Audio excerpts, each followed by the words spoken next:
Hey guys, it's TheCovertCrow and welcome. Do I have a special treat for you? I'm going to tell you today about a special timepiece. One of the most iconic timepieces of all time. And that is the Omega Speedmaster Professional. I'm not just going to go over a simple review because that has been done hundreds of times.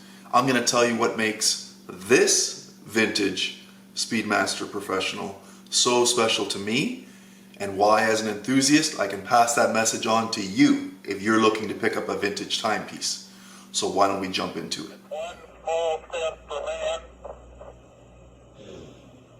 one giant leap for mankind. The Omega Speedmaster Professional, the Moon Watch. Not just a recent release, but we're talking about a vintage timepiece.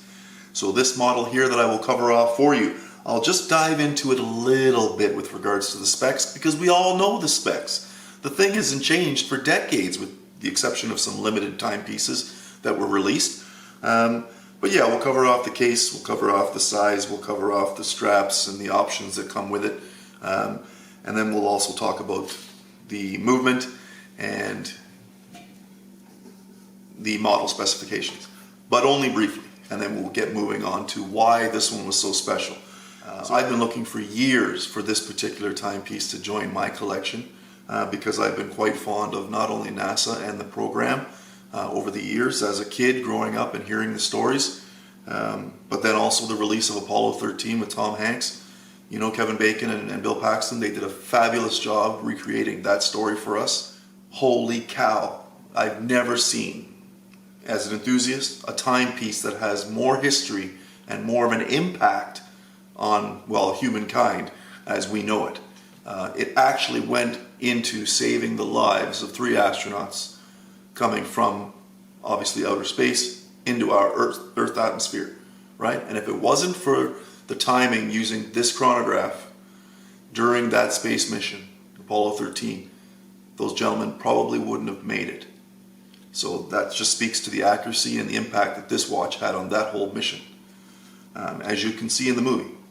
What we will do is I will touch on the specifications of my particular model and then I'll jump into the story behind it.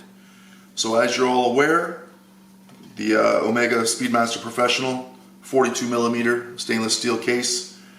This particular model is 145022-76. She was created in 1976 and purchased new by the original owner in 1980, and I'll get to that story too.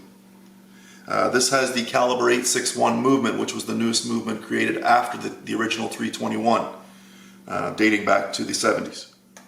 To touch on the case specifics, we're looking at, everyone knows, a 20 millimeter lug width. We're looking at 47.5 millimeters from lug to lug, and we're also looking at a thickness for the watch of 14 millimeters. With that beautiful domed Hesalite crystal. And the reason why it has the Hesalite crystal, everyone knows, is because sapphire isn't shatter resistant and you wouldn't want shards of glass being in outer space. So that's why they go with the plastic or plexiglass Hesalite crystal. The dial itself, black, very simple, no numerals, loomed up indices using tritium, dating back. The newer models use superluminova. But it has 3 subdials, which is one of those things that the Omega Speedmaster Professional has been very recognizable for decades. A very simple, elegant, and utilitarian style that is easy to read and manipulate. It has the seconds hand running in a subdial at the 9 o'clock position. At the 3 o'clock position, it has the chronograph minutes hand, and the 6 o'clock position, it also has the hours, and it's able to monitor the chronograph for 12 hours at a time. So that is all very important when it comes to the accuracy of this particular timepiece. And of course it has the large seconds hand that runs, and I will show you individual videos of that in close up so you see that.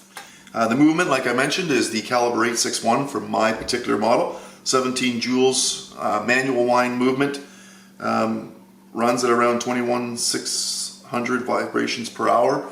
I put it on the timegrapher and that is accurate. Although it comes on a stainless steel strap, I prefer the original style black NATO, in which that's what I have it on now.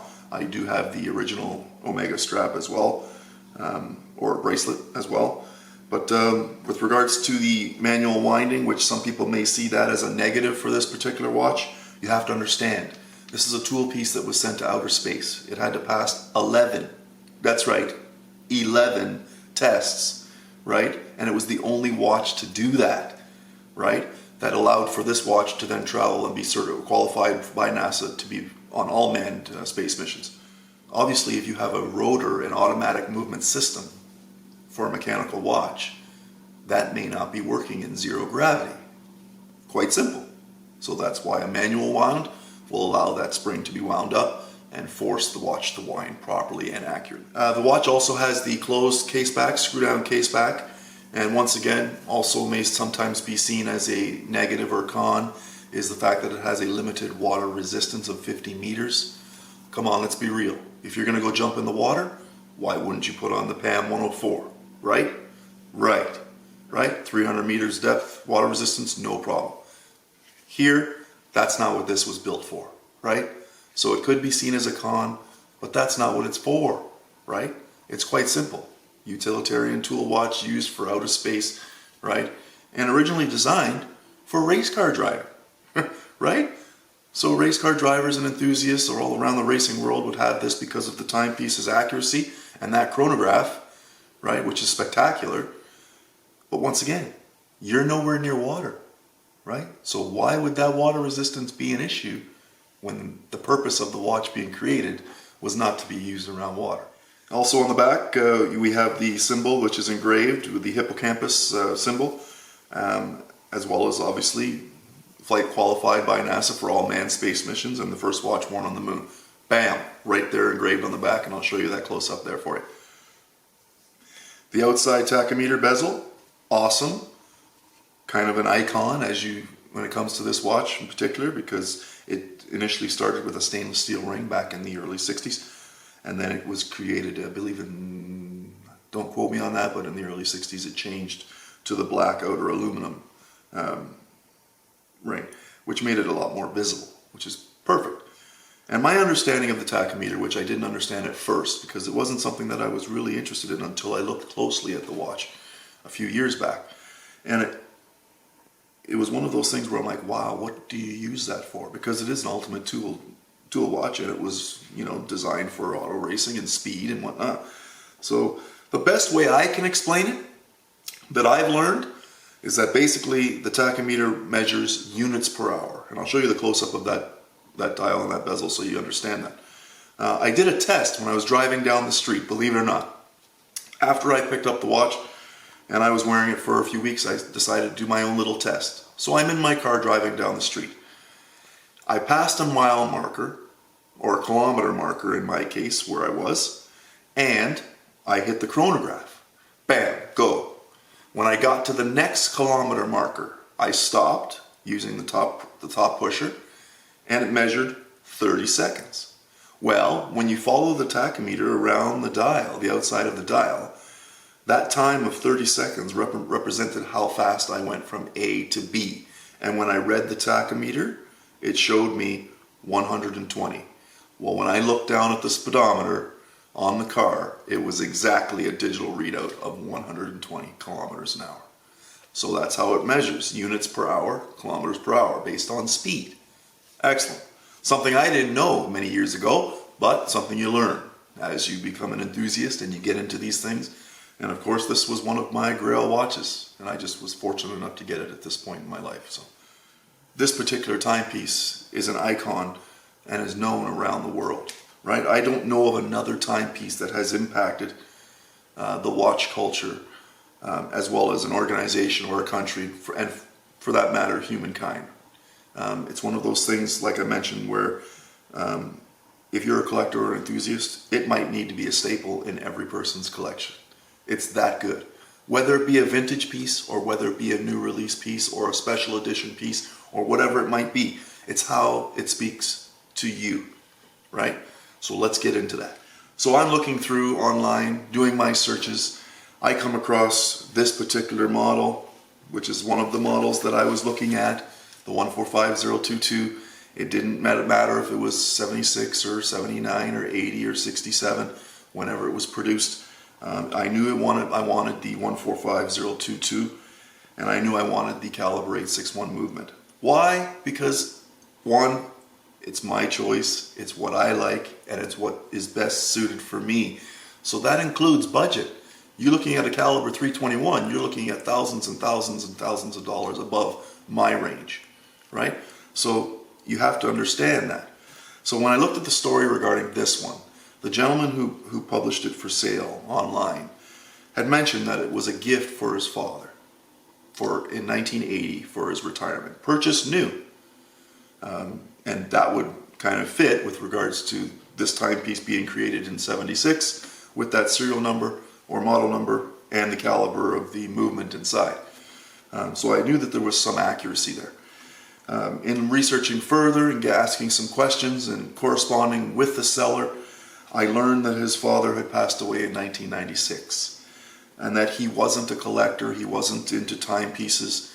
He put it in the bank and he actually had it taken to his local AD to have it serviced every 5 years or so.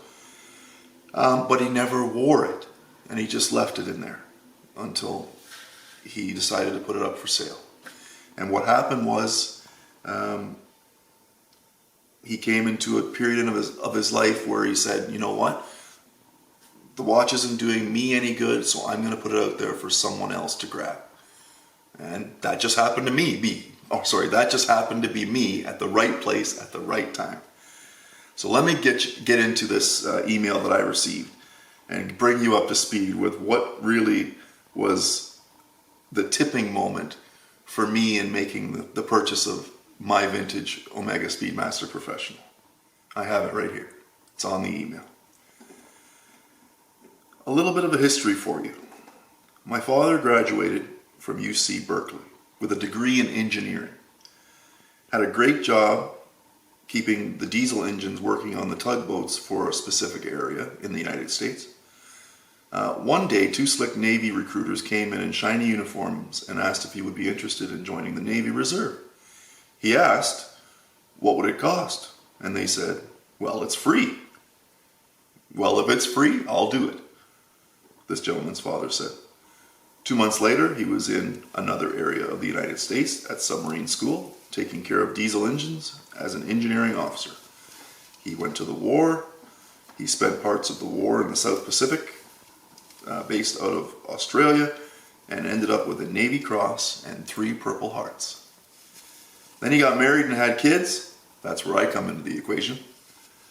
And worked on a number of projects, one of which was the first stage of the moon rockets for NASA when he was a project engineer assistant.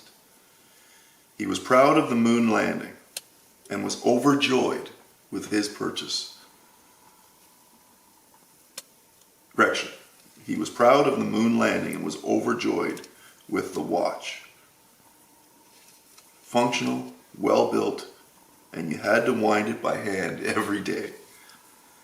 I have wonderful twin daughters in high school, and they're almost finished, but because of COVID-19, we are going to be distance learning at home. They have new computers that were purchased with the money from the sale of this watch. I hope you enjoy the watch and every bit of joy that it brings to you. And now you have a little history to go along with an iconic timepiece, as I've been informed. Thank you and enjoy. All the best. Now, I'm telling you right now, it doesn't get better than that, right? Not only does this have history, but I know the lineage behind this particular timepiece, as it comes from an original owner. So that also is something that I've learned over the years when it comes to collecting as an enthusiast, is that if you're going to buy vintage, you want to get as close to the original owner as possible when you pick up the timepiece. So that being said, I've done my part. I feel good for the purchase of the watch, not only because it satisfies my enthusiasm as a collector and my needs, because it's an ultimate timepiece that I'm going to cherish for the rest of my life, and then maybe one of my children will have the opportunity, if I were to pass, to then carry on and keep this timepiece with them as well. One of the resources I've looked into is a Moonwatch story by watchprint.com. Very informative. Has a great outline of the basic birth and assembly of the Omega Speedmaster Professional and the chronological story behind it right up to modern day. Has a number of the different timepieces, special editions, and the like, and it's very informative, a good read, including the 11 tests. The 11 tests that this watch passed like no other timepiece in order to be flight qualified by NASA for all manned missions. In my opinion, no other timepiece has made an impact on us as human beings like the Omega Speedmaster Professional. It's something that every person who's a collector or enthusiast should have the experience of wearing on their wrist at least once. This is the Covert Crow. Like, subscribe, hit the bell icon, because there's always going to be more content coming, but this one's special for you and for me. Thanks, and we'll see you on the next one.